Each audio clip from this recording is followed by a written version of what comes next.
Salmo de número 128. Estávamos ontem ali na igreja de Jaraguá, então, estávamos ouvindo a respeito de você e sua família.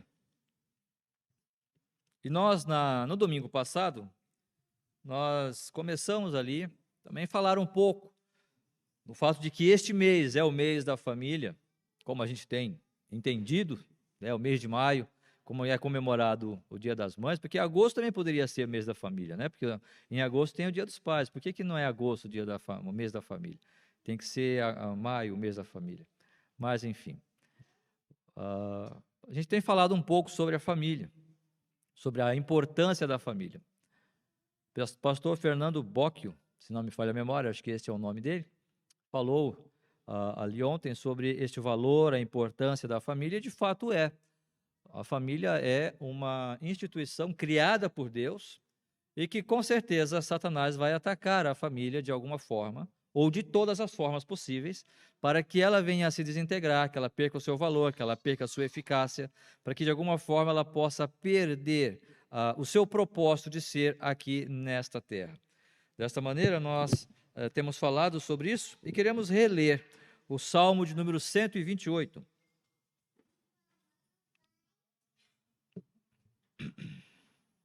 Salmo de número 128. Falamos na semana passada que, guardadas as questões contextuais, aqui é um salmo, claro, do Velho Testamento, e nós não podemos olhar para os textos do Velho Testamento e entender como que se eles estivessem sendo escritos hoje. Precisamos entender o contexto, precisamos perceber toda a questão cultural, mas, e principalmente com relação à igreja, à direção da igreja. Mas no que diz respeito à direção da família, como falamos na semana passada, o ser humano vai ser sempre ser humano. E Deus, estes princípios, ele não mudou. Alguns princípios que ele estabeleceu lá no passado, no Velho Testamento, que seja, permanecem até os dias de hoje. Ainda que a sociedade possa dizer, não é bem assim. Não, é exatamente assim.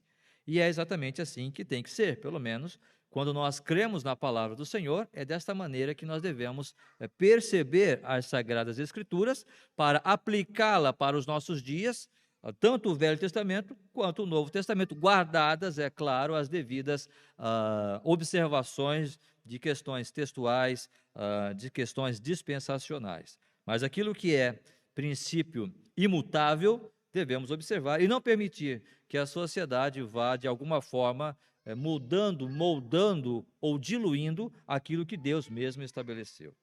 O Salmo de número 128 vai nos dizer então assim: bem-aventurado aquele que teme ao Senhor e anda nos seus caminhos. Do trabalho de tuas mãos comerás, feliz serás e tudo te irá bem. Tua esposa no interior de tua casa será como videira frutífera. Teus filhos como rebentos da oliveira à roda da tua mesa. Eis como será abençoado o homem que teme o Senhor. O Senhor te abençoe desde Sião, para que vejas a prosperidade de Jerusalém durante os dias de tua vida. Veja os filhos de teus filhos, paz sobre Israel. Vamos orar mais uma vez. Nós te damos graças, Senhor, pela tua palavra. Rogo ao teu Santo Espírito que fale aos nossos corações nesta noite, que fale, ó Deus, a fim de que possamos perceber que todas essas palavras, elas de fato tornem-se prática real na nossa vida, e assim o teu nome ser glorificado no seio da igreja, da nossa família e nas nossas vidas de forma pessoal e particular. Nós te damos graças, te louvamos e pedimos em nome de Cristo Jesus. Amém, Senhor. Na semana passada, então, nós falamos um pouco sobre a responsabilidade do homem. Deus tem dado à família esse privilégio de nós, como homens, sermos aqueles que têm a responsabilidade, a liberdade ou o privilégio de sermos líderes nos nossos lares. Falamos um pouco na semana passada que a primeira característica do homem cristão é um homem que teme a Deus. É um homem bem-aventurado, e bem-aventurado por quê? Porque ele teme a Deus. E falamos que esse temor a Deus não deve ser apenas uma questão de palavras, de boca, mas de fato e de verdade. Citei o exemplo daquele senhor que veio à minha casa E ele não parava de falar. Quando nós entramos em questões teológicas, ele não parava de falar. Mesmo depois que eu me apresentei como pastor. E às vezes a gente fala isso, como eu disse na semana passada, e quero reiterar isso, eu tenho às vezes medo, né, um certo receio, porque dá a impressão de que, olha, eu sou pastor, você tem que me ouvir, e tudo que eu falar é verdade. Não, não é bem assim, não é isso que eu quero dizer. É que se alguém está se identificando como pastor, é porque Deus o colocou nesta posição.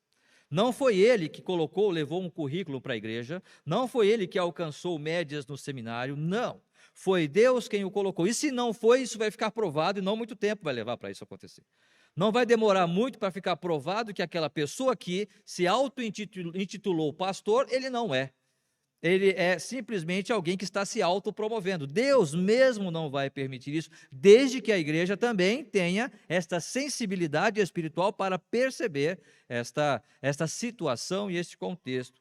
Mas quando alguém está dizendo, olha, eu sou o pastor, eu dirijo esta igreja, ficava bem claro que a gente estava morando aqui, mas aquele homem não parava de falar. Por quê? Porque ele não queria ouvir. Logo, ele não temia ao Senhor. Eu usei o exemplo de Davi, quando ele poderia ter matado Saul, poderia ter feito mal a Saul, mas porque Saul era um homem escolhido por Deus, ele nada fez. Quando um homem, ele não consegue ouvir o seu líder espiritual, é porque ele não teme ao Senhor. O que eu estou fazendo aqui, irmãos, primeiro é uma recapitulação da semana passada, e segundo é tentando trazer para nós essa necessidade, esta urgência de transformarmos aquilo que vimos, aquilo que ouvimos, aquilo que pensamos em prática. Nós vivemos numa sociedade do relacionamento virtual. Vivemos numa sociedade onde eu tenho um Facebook, não, ninguém tem Facebook mais, onde eu tenho um Instagram, onde eu tenho um Twitter, onde eu tenho não sei mais lá quantas mídias sociais aí, e eu tenho centenas, milhares de amigos, mas eu não tenho. Eu converso com tantas pessoas, mas na verdade não são os meus amigos de fato. São apenas pessoas que estão teclando ali e conversando naquele momento, de forma virtual, de maneira distante, mas não há um relacionamento para que eu possa, realmente, você é meu amigo, você é minha amiga, eu posso falar, posso conversar com você, e todos esses amigos aqui que eu tenho na rede social, eu posso com certeza, de forma concreta, dizer são meus amigos. Não, não posso. Mas nós vivemos nessa virtualidade onde nós postamos fotos lindas e maravilhosas e fazemos maquiagens, não é? E fazemos ali todos aqueles recursos que as mídias sociais têm para nos deixar mais bonitos no celular, no computador, nessas mídias sociais. Mas aquilo não é a verdade, aquilo não é a realidade. Quando você começa a conviver com a pessoa, na prática, é que você vai perceber quem ela é. Mas nós estamos preferindo este mundo virtual. O que é o Meta? Eu nem sei dizer o que é, mas criado pelo Mark Zuckerberg, o criador do Facebook. Se eu estiver falando alguma coisa errada, vocês me avisem aí. É viver um mundo virtual. É você comprar, é você visitar, tudo de forma digitalizada. Tudo online. Não ir na loja mais. Havia uma questão do meu carro com documento, e eu liguei para o banco e falei, não, eu quero conversar, eu quero ir aí, Não, nós não temos mais loja física, senhor. É só aqui pelo celular, só online. Você resolve alguma coisa? Até hoje está para resolver. Porque você não está olhando cara a cara para a pessoa. E qualquer coisa que ele não gostou, o sistema caiu, você está entendendo? Eu não tenho como segurar ele e dizer, não, eu quero que você me explique isso. Eu não posso olhar nos olhos dele e dizer, você está mentindo para mim. Porque o sistema caiu. E depois, até retomar o sistema novamente, é uma luta, não é? E é este mundo que estamos preferindo. E quando isto chega na família, percebam o problema que isso vai gerar. Porque nós vamos dizer, eu temo ao Senhor. Você vai ter ali um pai de família que diz, eu temo o Senhor. Mas trata a sua esposa, trata o seu pastor, trata o seu vizinho de forma tão carnal. Mas para ele, no seu universo virtual, ele teme ao Senhor. O nosso desafio não é só falar. O nosso desafio não é só conversar. mas é olhar para dentro da palavra do Senhor e dizer até onde isso está vivendo ou sendo prática na minha vida. Eu estava ouvindo o pastor falando ontem, e lá em João capítulo 2, versículo 2, eu nunca tinha percebido isso, e isto que é interessante. E isto que é, sabe, a grande beleza da vida cristã. E como foi falado agora há pouco, né? O irmão Timóteo falou, como é que eu posso servir ao Senhor? Ora, eu vou para a igreja, fico ali só sentado. Como é que eu posso estar servindo ao Senhor? Quando você ouve a palavra e o seu coração está aberto para aplicar aquilo que você está ouvindo.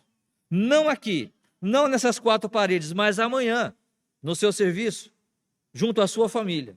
Se você estiver pronto para aplicar isso, amém. Você já está servindo ao Senhor. Ontem o pastor Fernando Bock trouxe uma palavra lá em João capítulo 2, versículo 2. A gente já leu, eu já li, claro que sim, mas quando ele leu ali, me deu ali uma... Interessante. João 2, 2. Falando sobre a família, quando Jesus foi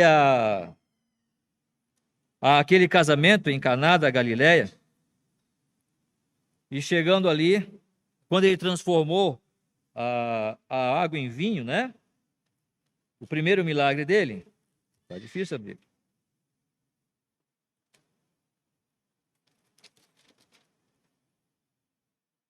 Três dias depois, houve um casamento em Caná da Galileia, versículo 1, achando-se ali a mãe de Jesus. E ali no versículo 2 diz, Jesus também foi convidado. Se ele parasse a mensagem por ali, para mim já estava bom. Porque eu comecei a pensar a respeito de, peraí, Jesus foi convidado. Aquela família convidou Jesus para estar ali naquele casamento.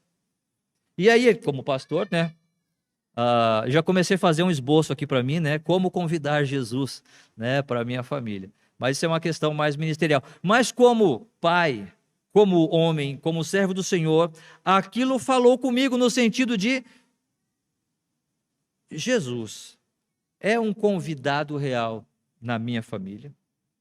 Percebe? Eu comecei a me questionar até onde Jesus foi convidado, não com relação à salvação, porque temos certeza da nossa salvação pela obra e mérito de Cristo Jesus na cruz do Calvário, mas o Senhor Jesus, Ele está na nossa vida e na nossa família de fato e de verdade, e não só está, mas Jesus é um convidado de honra na minha casa. A minha família mostra isso, a minha vida mostra isso. Percebe que não é apenas uma questão de eu olhar, ouvir uma mensagem, mas eu ouvir aquela coisa e trazer isso para dentro de mim mesmo e para a própria prática da minha vida e me questionar sobre isso.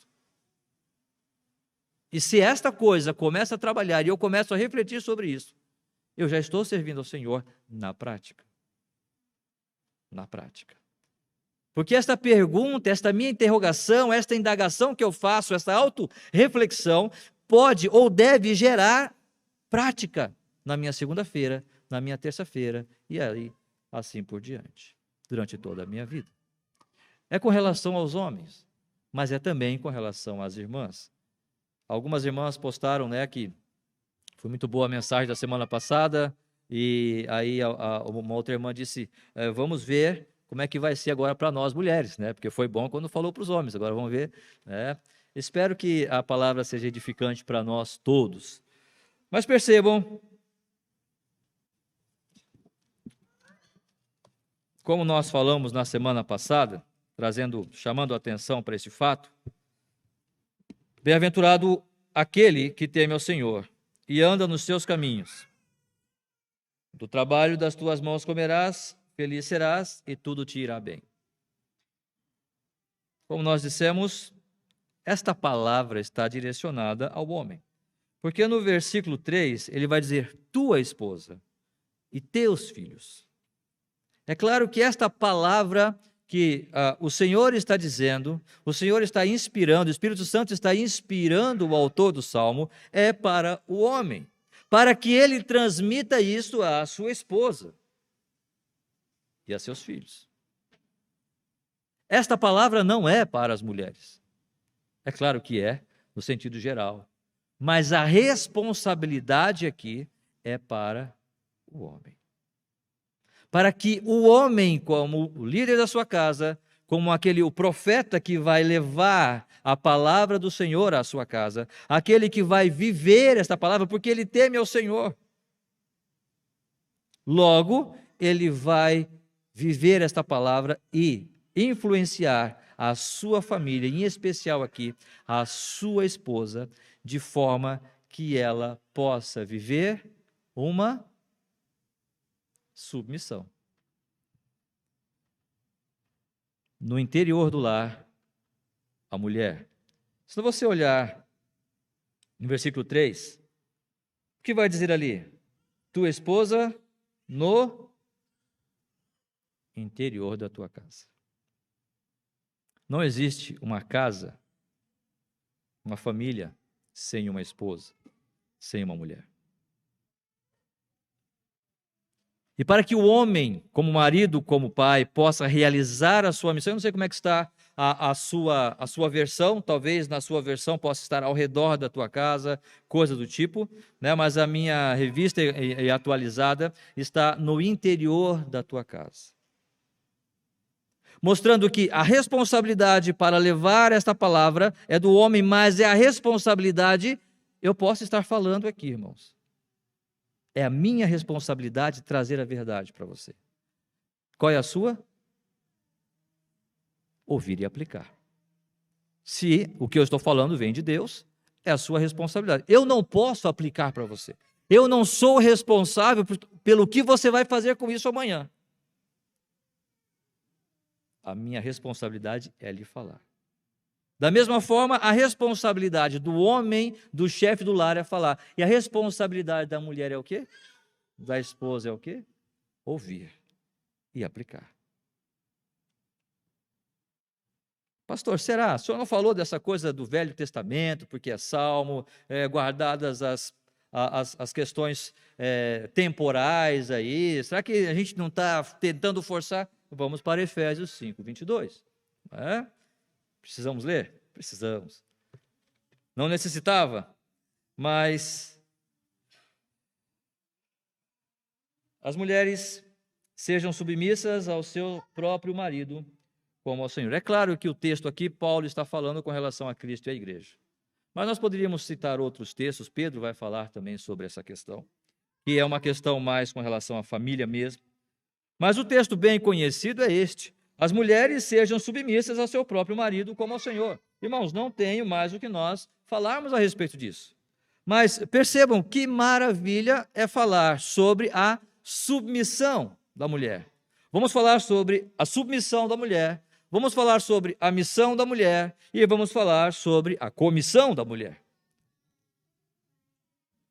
Você, irmã, você tem uma submissão a cumprir, uma missão a cumprir e uma comissão a cumprir.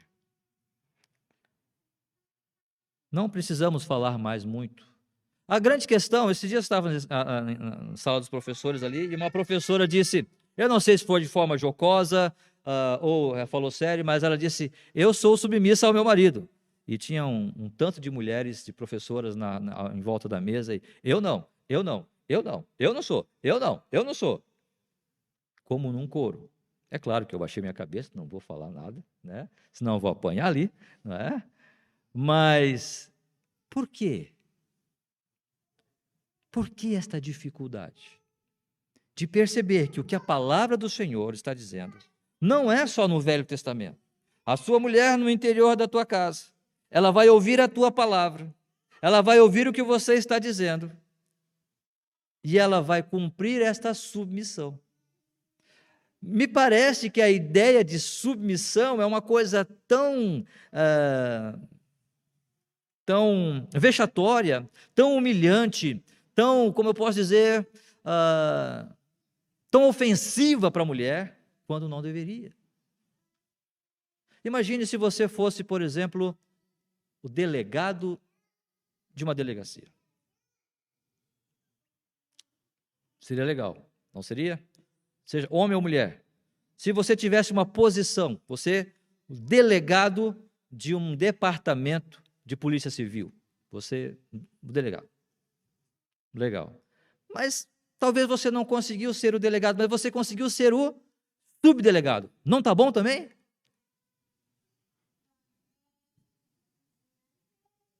Você intentou durante toda a vida entrar para as Forças Armadas. E o seu objetivo era chegar a tenente. E você se esforçou, mas você não conseguiu. Talvez uma coisa ou outra, questão familiar, tal, mas você não conseguiu chegar a subtenente. Na Marinha, eu servi a Marinha e a graduação ali, a posição hierárquica que chega a uma dessas patentes é tenente, né? Mas você não conseguiu chegar a tenente, você conseguiu chegar a subtenente. Tá bom, não tá? Por que eu aceito que ser subdelegado é bom? Por que eu aceito ser subtenente é bom, mas eu não aceito a submissão de servir ao Senhor? Porque quem estabeleceu o seu esposo na missão que ele tem de trazer a sua palavra, a palavra de Deus, e de dirigir o lar, foi Deus. E você tem não a missão de fazer isso, mas você tem essa submissão. Irmã, isso é um privilégio. Ser submissa como ao Senhor é um privilégio. É claro que nós estamos falando de Cristo e a igreja. Falamos semana passada, Cristo morreu pela igreja. Logo, a igreja será submissa automaticamente ao seu marido. Deus não está dizendo para a mulher ser submissa ao seu marido em todas as loucuras que ele fizer. Porque o homem gosta de fazer loucura, né? Gosta de fazer aventuras aí, né? Mas seja submissa naquele padrão de vida que Deus mesmo estabeleceu. Por isso, jovens, moças principalmente, quando você estiver para casar, aquele rapaz, ele é todo bonitinho, arrumadinho, só porque quer ganhar você, ou ele realmente teme ao Senhor? Não, ele vai para a igreja, ninguém está falando isso.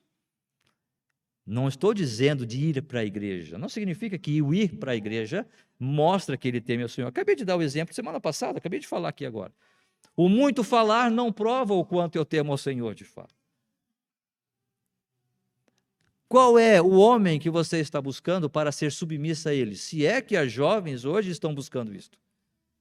Qual é o homem, o rapaz que você está dizendo, não, eu quero casar com esse jovem, com esse rapaz, porque ele teme ao Senhor, não só de boca, mas ele teme de fato e de verdade ao Senhor, e eu tenho o maior prazer de ser submissa a ele para agradar ao Senhor. Como é que funciona isso? Ou vou namorar porque ele é bonitinho, porque ele tem uma moto, né? Porque ele canta bem, ele toca legal, vai lá na frente, pá, né? E desenvolve mesmo ali. É este o critério? Ou é Cristo? Ou é o Senhor? Esta é a questão. E talvez nós nos perdemos muito. E já desde o início do nosso relacionamento, quando jovens, alguns princípios ficam um tanto de fora, talvez um tanto diluídos, e acabamos nos perdendo nesta coisa. Mas a submissão feminina. E aí, nós poderíamos falar sobre diversas situações, é claro que as famílias têm problemas, né? E como acertar isso? Como disse o pastor ontem, convide Jesus para estar na sua casa, a palavra de Deus. Existem famílias, talvez a esposa se converteu antes do marido, ele não se converteu, e aí vai ter problemas, aí vai ter dificuldades. Quanto a pastor Artemio, falecido já, diretor do seminário, contava uma história de uma irmã que se converteu, seu marido não era convertido, era um lenhador, um homem bruto, e ele já estava por aqui dela, ir para a igreja, e um dia ela ganhou uma Bíblia da igreja, e ela estava na sua casa lendo a Bíblia. E ele via aquilo e estava irado e falava. Um dia ele pegou o machado dele, me dá essa Bíblia aqui. Não, mas eu estou lendo, é a palavra de Deus, me dá essa Bíblia aqui. Pegou e meteu-lhe o machado na Bíblia. E ela ficou só com a metade da Bíblia na mão. E ele pegou aquela outra metade e botou aqui no bolso do seu casaco e foi para o mato, lenhador que era. E cortou umas árvores lá, realizou o seu trabalho.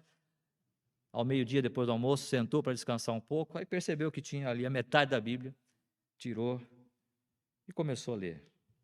João 3,16. É claro que é só uma ilustração.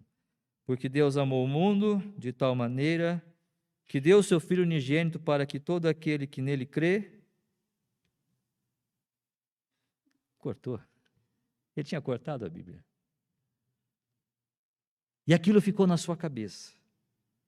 Ele botou de novo ali a metade da Bíblia no bolso do casaco, terminou o seu dia e foi para casa. Mulher, ela submissa que era assim, porque ele não estava desfazendo dela, ele não estava desfazendo da sua igreja, ele estava desfazendo de Deus, ele estava negando a Deus. E Deus é soberanamente poderoso para resolver o problema do coração daquele homem. Ela não tinha que falar nada, o problema não era com ela. Mulher, cadê aquela outra metade da Bíblia? Em submissão, ela foi lá, pegou, está aqui. Para que todo aquele que nele crê não pereça, mas tenha a vida eterna. E ele leu, e ali se converteu. É uma ilustração? Sim, é, claro que é. Eu não quero tratar a vida cristã como um filme de Hollywood, onde no final todo mundo se converte. Não é assim. Mas Deus pode fazer.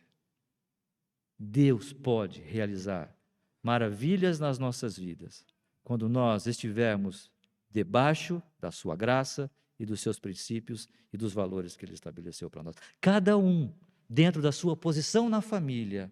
É difícil, eu sei que é, irmãos. Satanás está ao derredor buscando alguém para devorar. E se ele puder fazer, destruir a família toda, ele vai fazer. Ele vai fazer.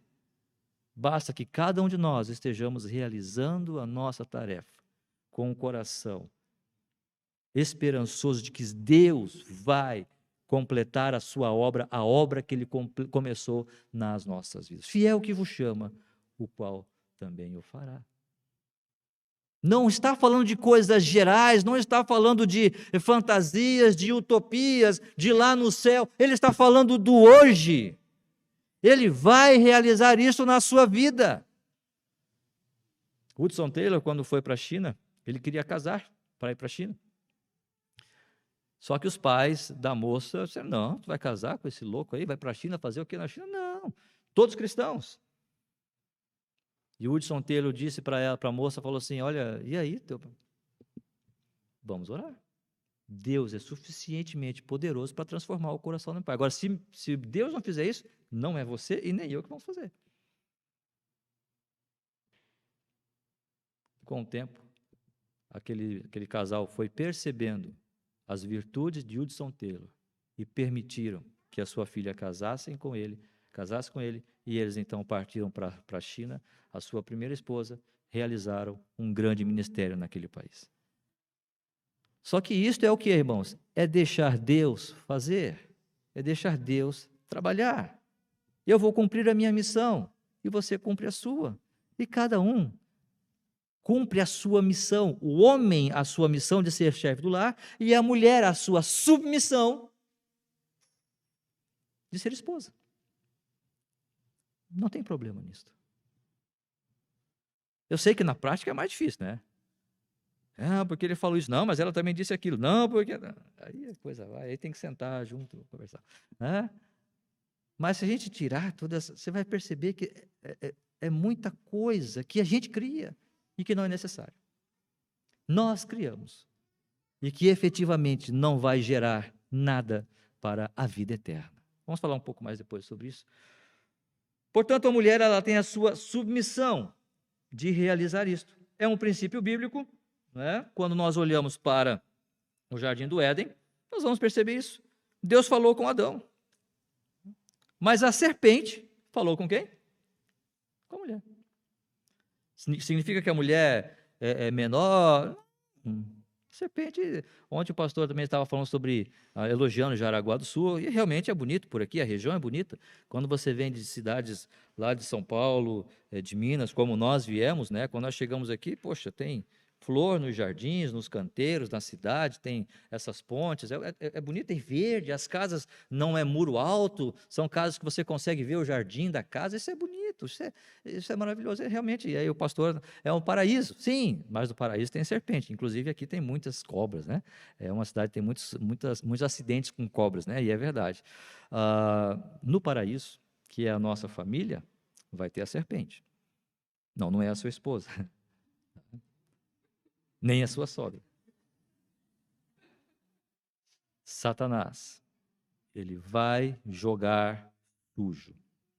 Ele vai trazer situações terríveis na minha mente, na sua mente, na nossa vivência, para que você, homem, deixe de temer ao Senhor, você, mulher, deixe de ser submissa a Ele. O importante é que nós estejamos desejando dobrar os nossos joelhos e dizer: Senhor, faça-se a tua vontade. Agora, se eu não quero fazer isso, seja homem ou seja mulher, aí não adianta. Se o meu objetivo não é servir ao Senhor, se o meu objetivo não é a glória de Deus, não adianta. Não adianta o artifício que eu esteja buscando. A mulher não tem só esta submissão a manifestar e a buscar, mas também uma missão. Como nós dissemos, tua esposa, aonde? No interior da tua casa. Ah, pastor, agora vai complicar a conversa. Irmãos, eu quero começar aqui dizendo que eu não sou contrário à irmã trabalhar. Eu não estou contrário a que a irmã ela desenvolva uma profissão, que ela tenha um curso, uma graduação, de forma a minha esposa trabalha, né? E qual a esposa aqui hoje que não está trabalhando efetivamente? São poucas, talvez, que não estão ali trabalhando efetivamente, né, num serviço secular, vamos dizer assim, né? Isso é uma coisa. E guardado, e por isso que eu falo, guardado as questões contextuais. Hoje é muito difícil você ter só o marido trabalhando e a mulher não, é complicado. É difícil isso. Mas uma coisa tem que ser percebida. Dentro da casa, a responsável, posso usar um exemplo prático aqui? A responsável por lavar a louça é a mulher. Só estou dando um exemplo. É só um exemplo. Porque quem manda na casa, quem organiza a casa, é a mulher. Porque é ela que está lá. Pastor, se o senhor está com uma visão aí veterotestamentária de novo, vamos para Tito capítulo 2. Aí é Novo Testamento. Né? Tito capítulo 2.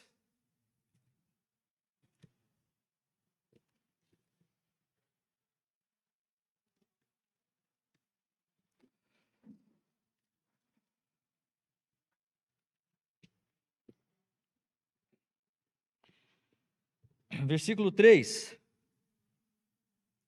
Tito, capítulo 2, versículo 3. Quanto às mulheres idosas, semelhantemente que sejam sérias em seu proceder, não caluniadoras, não escravizadas a muito vinho, sejam mestras do bem. Tito, capítulo 2, verso 3.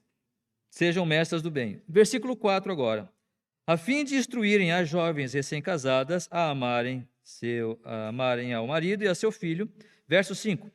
A serem sensatas, honestas, boas profissionais liberais, bondosas, sujeitas ao marido, para que a palavra de Deus não seja difamada. Correto? Claro que foi uma pegadinha, né? O versículo não vai dizer isso. As mais idosas vão ensinar as mais novas a serem sensatas, honestas e boas. Pode falar, irmãos. Boas donas de casa. Isso não tem nada de Velho Testamento. A sociedade hoje está dizendo que não. O seu marido tem que estar ali, parelho com você, lavando louça. Não estou dizendo que o homem não possa lavar louça. Opa, esses dias eu estava com um tensor no pulso de tanto lavar louça lá em casa. Não. Isso. Não foi isso. Não estou dizendo que o homem não possa lavar a louça. Mas a responsabilidade é da mulher.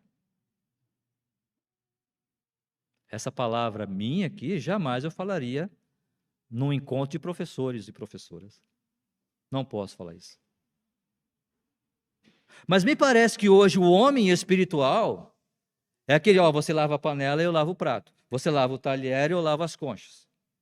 Da onde? Onde é que estamos encontrando isto? Aonde estamos encontrando isto?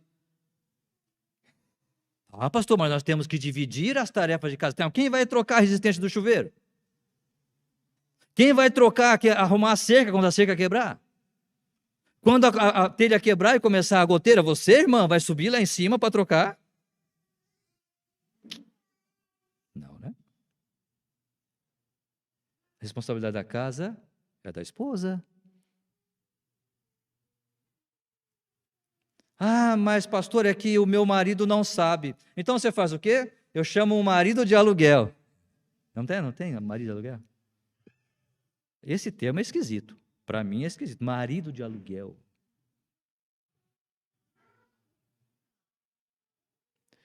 Quando o homem começa a entender que ele está sendo espiritual e cumprindo o papel dele, lavando louça, algum problema está acontecendo. Porque ele está tirando a sua esposa da responsabilidade que ela tem com a sua casa e dizendo, olha, compartilha comigo isso aqui. E aí, esses dias eu estava vendo uma coisa, lá em Eclesiastes, capítulo 4, Eclesiastes 4, alguém postou a foto de um homem lavando louça. Mais uma vez eu digo, irmãos, não tem nenhum problema de lavar louça. Eu lavei louça hoje não, né? Não lavei louça. Tinha muita louça hoje. Mas poderia ter lavado. Esse não é o problema. O problema é quando a gente começa a achar que a responsabilidade do homem também é lavar louça, é limpar a casa, é fazer as tarefas do lar. Não. A dona do lar é a mulher. Ela pode alegar, você pode me ajudar hoje, bem? Né? Você pode me ajudar hoje? Amor. Tá muita tarefa, né? Amorzinho. Aí, claro, né? Vai ajudar, claro que sim. Mas essa mulher, às vezes, é folgada, começa, né? Todo dia, né, amor? Opa, calma aí, peraí, não é bem assim. Vamos com calma. E alguém postou um homem lavando louça, foi até um ministro, um ex-ministro aí, postou a foto dele lavando louça, com um avental florido, lavando. Não tem problema com isso, né? Esse negócio muito florido, entende? Não que isso vá mostrar a masculinidade do homem, mas vamos com calma também. Né? Mas, enfim, estava ele lá com um uniforme florido, lavando louça. Aí olha o texto aqui que ele dá, né? Eclesiastes 4:9. Melhor é serem dois do que um, porque tem melhor paga do seu trabalho. Porque se caírem, um levanta o companheiro. Porém, do que estiver só, pois caindo não haverá quem o levante. E ele coloca esse texto de Eclesiastes para, vamos ajudar a minha esposa, porque é melhor dois lavando a louça. Irmão, se todo o problema do mundo fosse lavar a louça, não é?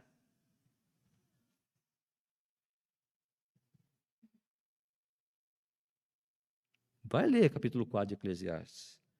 Vi ainda, versículo 1, todas as opressões que se fazem debaixo do sol. Vi as lágrimas dos que foram oprimidos, sem que ninguém os considerasse. Vi a violência da mão dos opressores, sem que ninguém consolasse os oprimidos.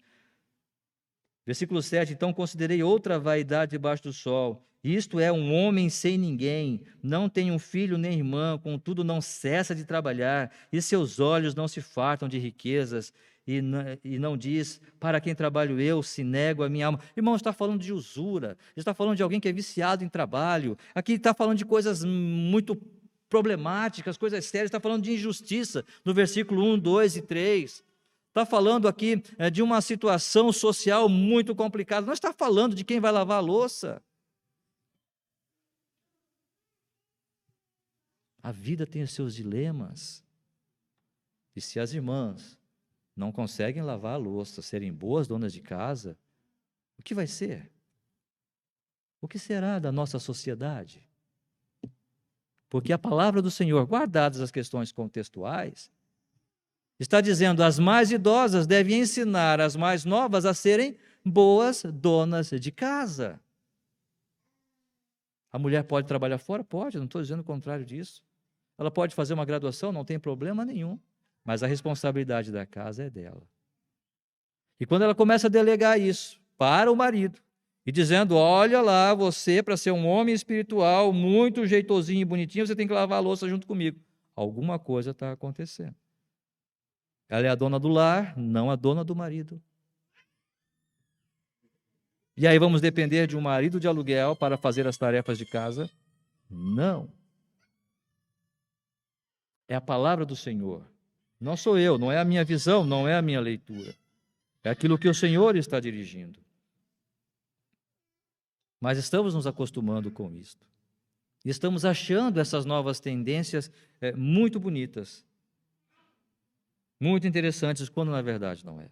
E há uma outra missão, além da missão de estar no interior da casa, de ser a dona do lar. É a missão de mãe. A mulher tem uma submissão. A mulher tem uma missão. E nesta missão é de ser dona do lar. Está no interior da casa. Só finalizando o primeiro pensamento, há muitos conselhos hoje, há muitos cursos, como criar o filho, muitas ideias sobre como fazer isto, como fazer aquilo. Quais são os cursos que nós estamos vendo, as nossas irmãs mais jovens, sobre ser boa dona de casa? Não, você tem que arrumar um bom trabalho, você tem que arrumar um trabalho que lhe dê um bom retorno financeiro, para você encontrar alguém que faça esse serviço para você. Não é isto? Você é dona do seu lar. Essa é a sua responsabilidade. Não que você não possa delegar de vez em quando também, né? Isso é uma questão pessoal de cada família. Contexto financeiro aí cada um vê. A questão é, eu não posso perder o foco do fato de que isto é um princípio divino. Não é porque o meu pastor é duro, não é porque o meu marido é machista, não é nada disso. Deus está dizendo. Deus está falando. E não somente isto, há uma missão, a missão de mãe. 1 Timóteo, capítulo 2, versículo 15. 1 Timóteo 2, 15.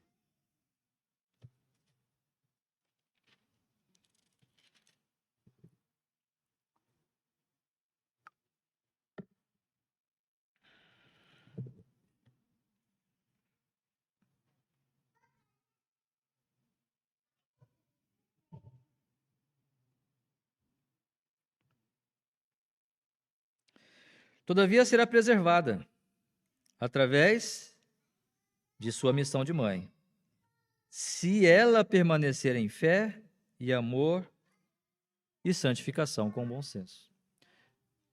Talvez várias discussões com relação a esse texto aqui, mas se nós percebemos o versículo 14, vai falar sobre Adão e Eva, versículo 13 e 14, com relação ao problema do Jardim do Éden. Aquele problema que se deu lá que gerou o pecado para toda a raça humana. E qual foi o problema de Eva? Porque ela não permaneceu em fé, amor e santificação com bom senso. Esse preservado aqui não é que Deus vai dar a salvação para a mulher através da sua missão de mãe. Não. A questão aqui é que, como mãe que é, ela precisa manifestar essas qualidades de fé, amor, santificação e bom senso. Porque se Eva tivesse percebido isso, se Eva tivesse olhado aquilo, a serpente ali, a cobra, né, a serpente dizendo, olha, é assim que Deus disse e tal. Fé. Eu creio na palavra de Deus. E Deus disse o que Ele disse. E se Ele disse, Ele vai cumprir. Talvez eu não entenda todas as coisas que Deus vai fazer, mas Ele disse que vai fazer. Então, sai para lá. Não quero te ouvir. Isso é fé. Amor. O meu Deus me criou. Criou todas essas coisas para mim e para o meu esposo, Adão. Por que você quer destruir tudo isso que o Criador fez por amor a mim, a nós? Não quero perder tudo isto. Santificação. Eu quero me separar para o meu Deus que me criou. E eu não quero ver nada, nem fazer nada que não seja da vontade dele. Eu vou permanecer em santificação. E bom senso. Desde quando cobra fala? Desde quando você ganhou a capacidade ficar falando. É bom senso, é só olhar o seu entorno e perceber, peraí, alguma coisa está errada com essa sociedade. Eu quero permanecer em fé naquilo que a palavra de Deus diz. Eu quero permanecer em amor por causa da família que Deus me deu. Eu quero permanecer em santificação. Essa santificação, pessoal, que o meu filho, a minha filha vão ver, o meu esposo vão ver. Como eu disse, você não vai ensinar isso em livros. Você não vai ensinar o seu filho a orar lendo o livro para ele. Você vai ensinar ele a orar orando com ele. Você vai ensinar ele a orar quando ele vir você orando. Você não vai ensinar santificação para o seu filho, a menos que você esteja praticando isto. E bom senso. É só olhar para a sociedade e ver que toda a luta pelo feminismo, pelo empoderamento do feminismo, é tudo em vão. Porque não está resolvendo, não está funcionando. A sociedade está cada vez mais indo à bancarrota. É só ter bom senso para ouvir e perceber que todas essas conversas a nada vão levar, a não ser a destruição da própria família. Se a mulher permanece em fé, amor, santificação e o mínimo que se espera, bom senso, a sua família será preservada, ela será preservada, não entrará em confusão. Os seus filhos serão pessoas que vão estar buscando servir ao Senhor dentro daquilo que eles mesmos estão vendo dentro da sua casa. Portanto, a mulher há uma submissão a cumprir, a mulher tem uma missão a cumprir e a mulher tem uma comissão a cumprir. Salmo 128, para nós terminarmos. Salmo 128.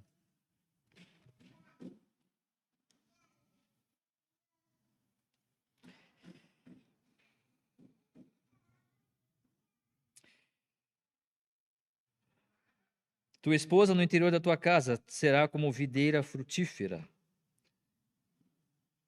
Eu vos escolhi, não fostes vós que me escolhestes a mim, pelo contrário, eu vos escolhi a vós outros, e vos designei para que vades e deis frutos. O contexto aqui, claro, é a criação de filhos, mas o contexto do Novo Testamento vai além disto. A coisa é espiritual. Não que não fosse no Velho Testamento, mas tua esposa no interior da tua casa será como videira frutífera.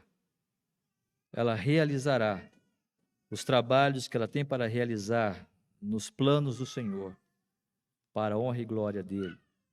Sabe por quê? Assim como o marido faz, ela fará também.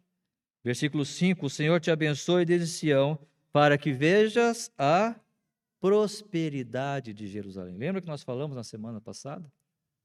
Jerusalém era o local onde Deus habitava. Onde é que Deus habita hoje? É na igreja que Deus habita. Deus está aqui agora.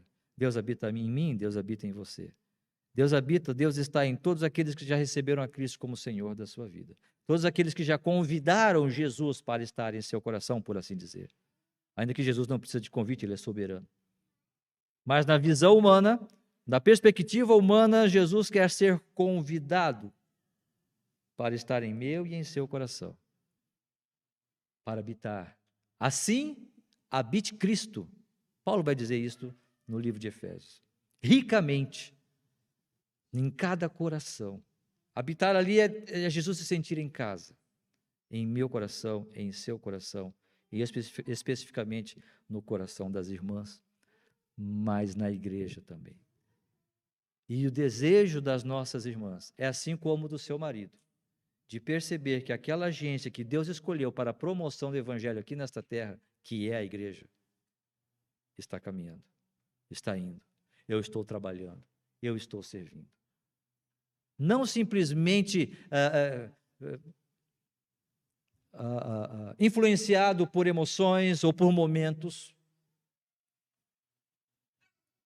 Rogo-vos, pois, irmãos, pelas misericórdias do Senhor, que apresentei os vossos corpos em sacrifício vivo, santo e agradável a Deus. Fazer a obra do Senhor não é fácil. Vai ter dias que você não vai estar lá com todo o ânimo. Vai ter momentos que você não vai querer fazer aquilo. Vai ter momentos que alguém falou alguma coisa ou fez algo que você não gostou. Se fosse assim, irmãos, não é pelo salário ou pelo dinheiro que recebo no final do mês. É por amor ao Evangelho, porque se fosse assim, quantas pregações eu poderia dizer, hoje eu não vou, porque eu não estou legal. Me falaram isso, eu não estou legal. Não. Há um ministério a cumprir. Eu quero ver a paz de Israel, entre aspas, né? Eu quero ver a prosperidade de Jerusalém, ou seja, eu quero ver que Deus está sendo pregado na nossa igreja. Eu quero que aquele ministério, aquela oportunidade que Deus me deu, eu quero realizar com todas as minhas forças, como um sacrifício vivo, porque há momentos que eu não vou querer fazer. E nós vivemos numa sociedade onde tudo é muito cômodo, e eu busco a comodidade. Irmãos, eu estava ontem lá em Jaraguá do Sul. Aquilo me tocou de forma tão grandiosa, eu não sei os irmãos. Mas tinha um senhor ali que estava sentado com seus filhos ou netos, eu não sei. Mas o pastor José Soares anunciou esse irmão aqui, a sua esposa está na UTI. Ele tinha todas as justificativas, ou de duas umas, depois a gente veio conversando, né? Ou ele não amava a esposa, né? Não é? Vai saber. Ou ele ama tanto aquela mulher, que ele está ali servindo ao Senhor, e ele está pensando nela, e servindo ao Senhor. Talvez ele está ali em sacrifício, mas ele quer estar ali. O que ele vai conseguir fazer com a mulher na UTI muitas vezes em coma? Ele não é médico. É claro que todas as pessoas precisam de acompanhamento. Talvez estou sendo muito duro aqui, né? Mas ele crê que o Senhor é suficientemente poderoso para dar saúde à sua esposa. Eu quero crer nisso, eu quero olhar por essa perspectiva. E quantas vezes hoje, irmãos, na nossa vida, na nossa igreja, na vida eclesiástica hoje, olha, eu acho que vai me dar desinteria na barriga da perna. Já viram isso? A gente inventa doença para não ir para a igreja. Às vezes não. Às vezes realmente situações difíceis mesmo acontecem, né?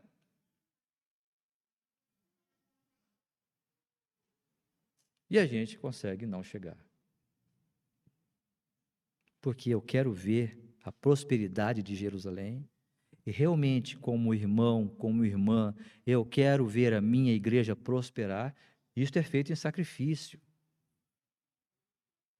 Eu venho de uma época onde, se eu perdesse a prova naquele dia, podia estar com gripe, não tem esse negócio, eu perdi a prova, eu vou ficar em recuperação, eu vou ter que recuperar no próximo trimestre. Hoje, irmãos, é recuperação em cima de recuperação, recuperação em cima de recuperação, e requerimento, e não veio, e requerimento, para o aluno poder fazer a prova. E é essa sociedade que nós temos hoje.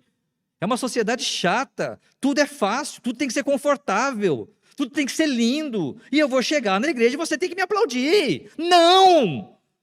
A missão do homem e da mulher, a missão da família, é servir ao Senhor em sacrifício. Rogo-vos, pois, irmãos, pelas misericórdias de Deus, que apresenteis os vossos corpos, saiam da zona de conforto. Digam não para essa doença, digam não para este mal-estar, digam não para essa indisposição. Eu vou sim servir ao Senhor. Quantas vezes eu preguei, irmãos, eu não podia nem falar.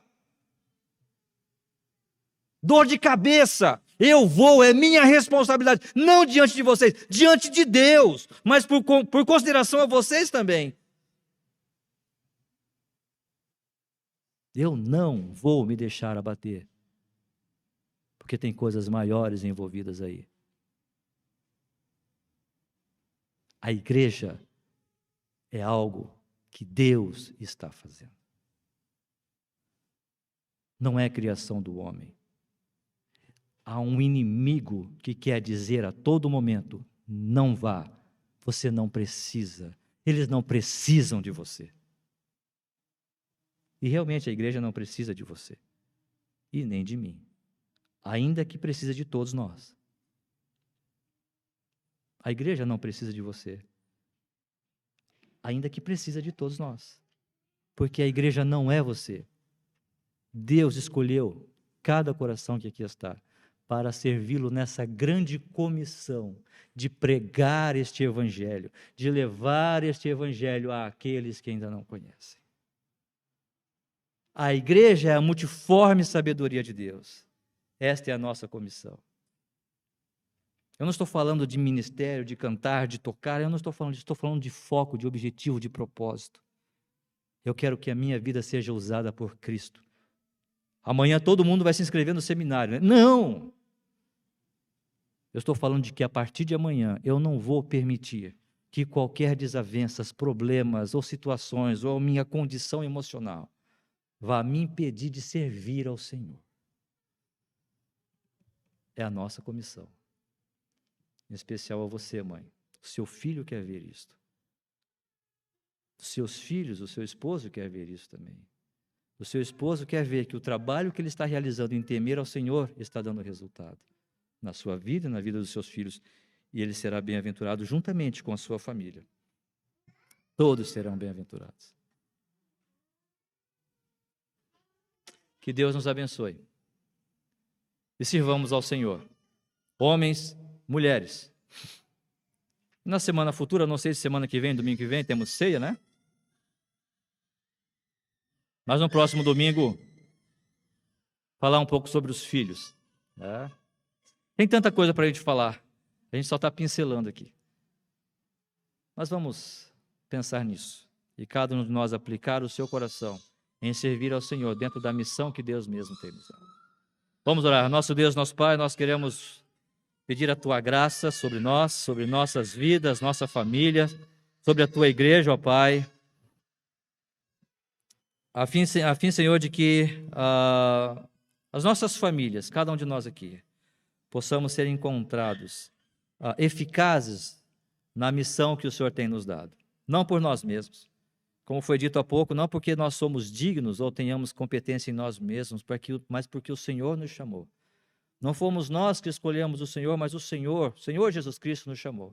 E nos chamou para nós irmos e darmos frutos. E este fruto permanecerá para a vida eterna, porque não são frutos nossos, mas o próprio Espírito Santo estará realizando isso através das nossas vidas, das nossas mãos, dos nossos lábios. Ó Senhor, abençoe as nossas famílias, abençoe a nossa igreja, para que realmente possamos cada dia mais focar no objetivo maior, que é fazer com que o Teu nome seja glorificado na igreja. Muito obrigado, ó Pai, nós oramos. Mais uma vez oramos por aqueles que estão doentes, lembramos do Márcio, da Roberta. Abençoe, Senhor, para que eles possam logo ver o seu filho restabelecido na sua saúde. Nós oramos também, ó Pai, por aqueles que fizeram aniversário esta semana.